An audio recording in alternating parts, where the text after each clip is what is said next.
Hi, welcome to yet another exciting episode of the Top CEO series of 2020 to watch out for. I'm your host, Smita Kumar, and today our guest is Arjun Vaidya. Arjun Vaidya is the CEO and sixth generation Vaidya at Dr. Veds, one of India's largest digital Ayurveda brands. The brand has leveraged the power of digital to take Ayurveda to the fingertips of consumers across India. Dr. Veds is the first Ayurveda brand to be featured in the Forbes Asia 30 Under 30 list and Business World 40 Under 40 list. The brand was also awarded Amazon Youth SMB of the Year 2020. Hi Arjun, welcome to MediCircle. Hi Smita, thanks so much for having me. I'm really excited for this conversation. So we are too very much also excited because Ayurveda was like always at the back, but I think COVID, thanks to COVID, it is like India is actually experiencing and believing that yes, the old culture, the old medicine has revived and it is really saving a lot of lives. No, absolutely. I think while for most industries and for most businesses, the pandemic has been a sort of adverse event. For Ayurveda, it's actually been an inflection point. Yeah. And hundreds of thousands of consumers across India and the world are coming back to Ayurveda, wanting to learn more, wanting to come in for immunity boosters, but then get into the science. And so it's while I don't like to bask in glory of an outcome like COVID, I think it's been overall an interesting time for Ayurveda. Yes, a very, very interesting and a suitable time to be in this industry and especially Ayurveda. So Arjun, to begin with, my first question to you is that as we all know that there are three major challenges of the healthcare industry. One being affordability, second is availability, and the third one is accessibility. So what, according to you, is the solution to eradicate these issues?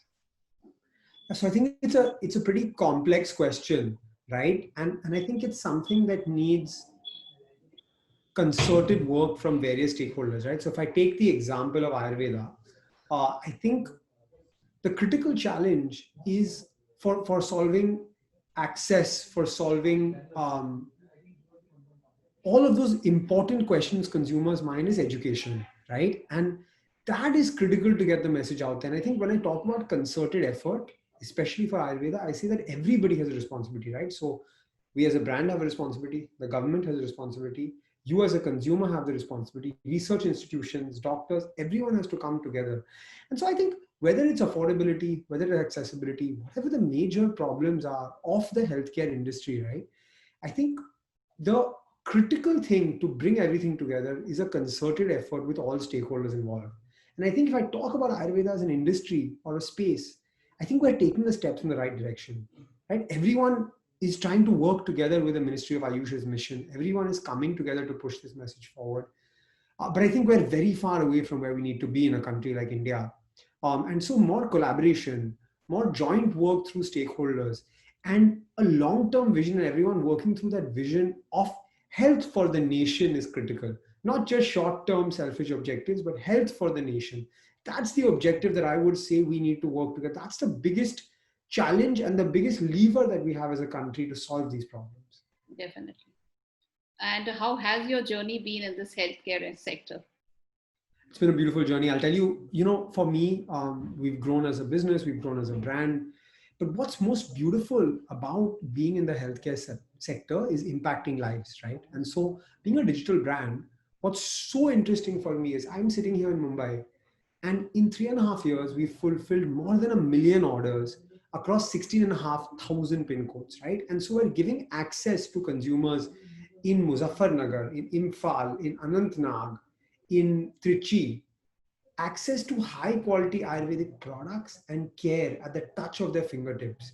And to me, that's the most beautiful part about being in this healthcare industry. I had a customer from Andaman and Nicobar Islands send us a picture of his mother with her diabetes product, with the sea and the beach in the background, right? And that is really the power, right? Through our website, through our communication, maybe the customer learned about our brand, but then we were able to solve this specific healthcare problem and impact this life so far away from where we are sitting today. Definitely, definitely. Arjun, we have seen a lot of changes, like as health, I mean, COVID has made everybody of us very much health conscious. So we have seen a lot of changes in the way the healthcare industry works due to COVID. Now there has been a lot of digitalizations, online consultations are happening. We are seeing the digital part of the healthcare.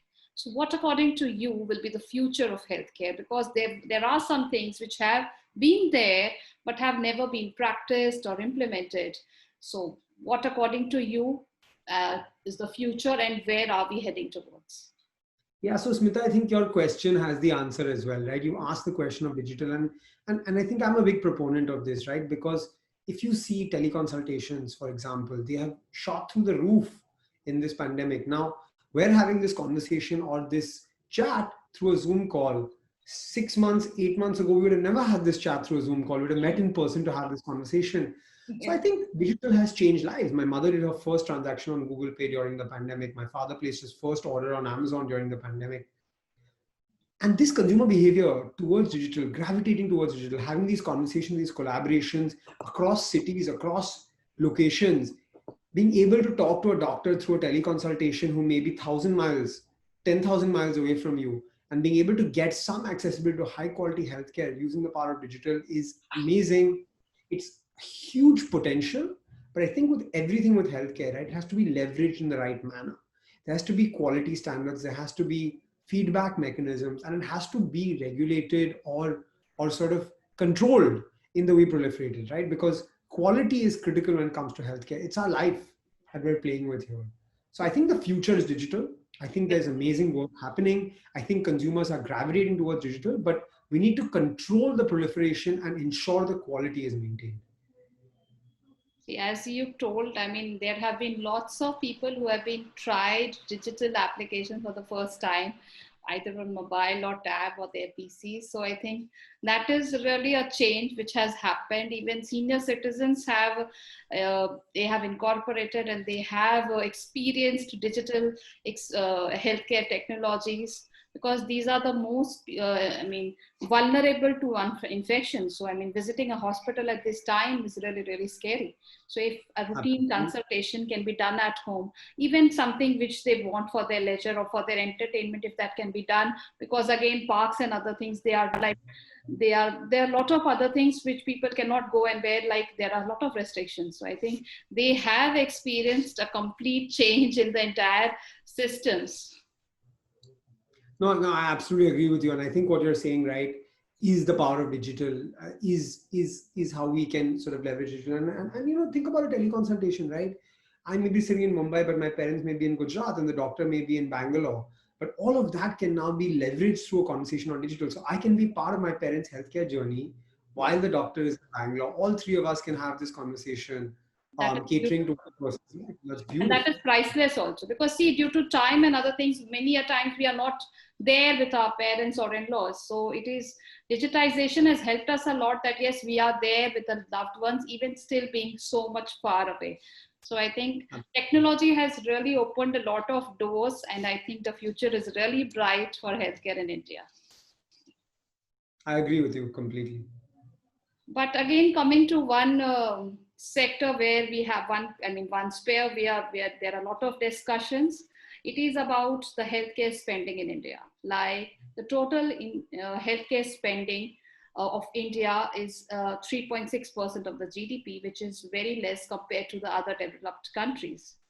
So there has been a lot of discussions, and there has been a lot of things like, do you think that, again, as a lot of my the people whom I interview, this is one very specific question that I ask, that do you really feel that India is not spending that generous amount, and it really needs a bigger spending in the healthcare sector as we are growing?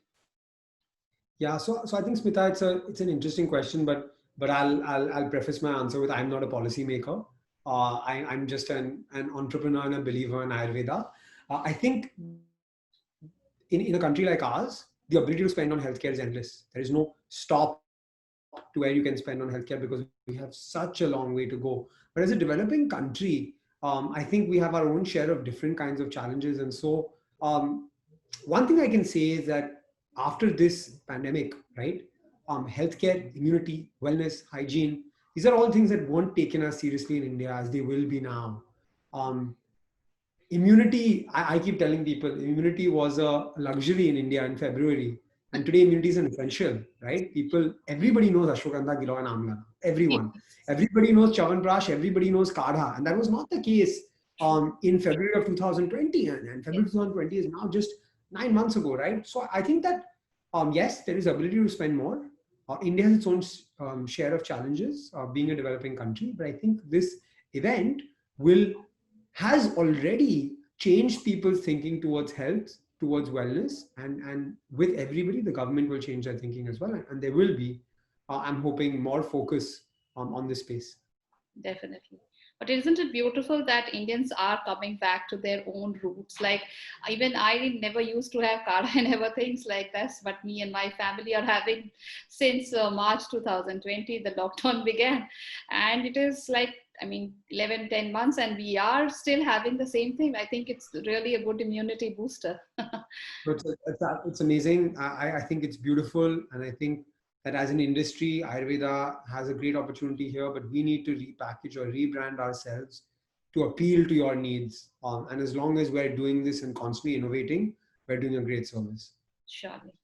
So thank you so much, Arjun, for joining us here on MediCircle and unfolding the secrets of Ayurveda. I think it's high time that not only Indians, but all the people across the globe understand the benefits and benefit from the so much benefits of this Ayurveda system, because we have our own herbs, we have our own medicines, and it can really help multiple diseases, and it can really help boost our immunity as well. It's my pleasure. Take care, stay safe, stay healthy, and stay immunized. Same here. Thanks. Bye-bye.